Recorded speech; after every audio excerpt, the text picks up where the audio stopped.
Salut à tous, voici ce qui fait l'actualité du showbiz national et international.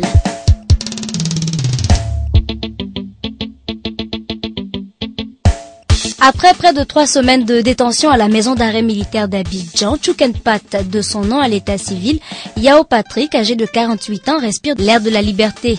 Le comédien, qui est également commando marin, avait été arrêté le lundi 26 mars 2012 alors qu'il était sous le drapeau à la base annexe de la Marine nationale au plateau pour les saluts aux couleurs en compagnie de 2 autres éléments du même corps.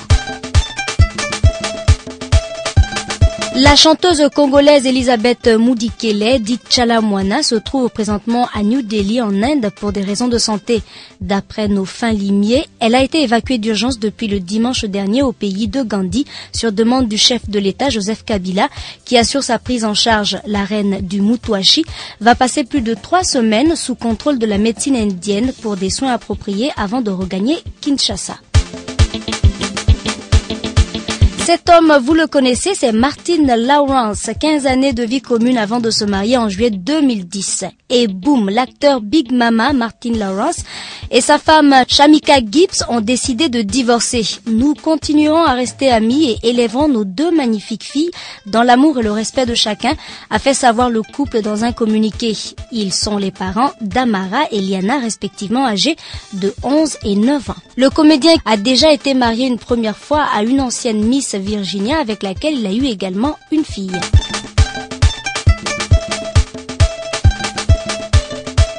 Mauvais timing pour Johnny. Alors qu'il lançait sa grande tournée par un concert à Los Angeles mardi soir, le Canard enchaîné révèle que le fisc l'a récemment notifié d'un redressement fiscal de 9 millions d'euros.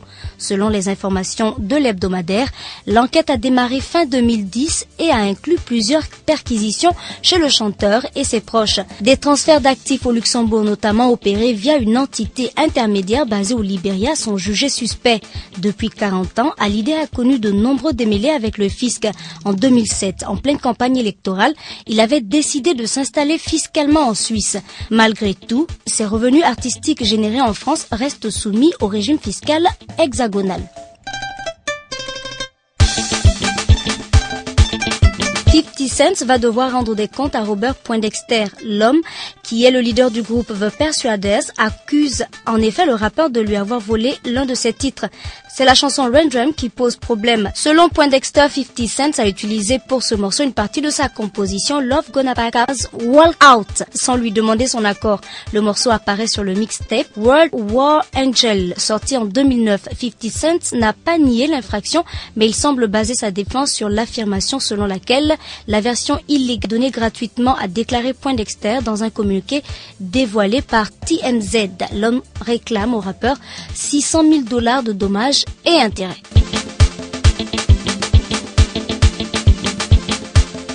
C'est tout pour Showbiz et rendez-vous la semaine prochaine.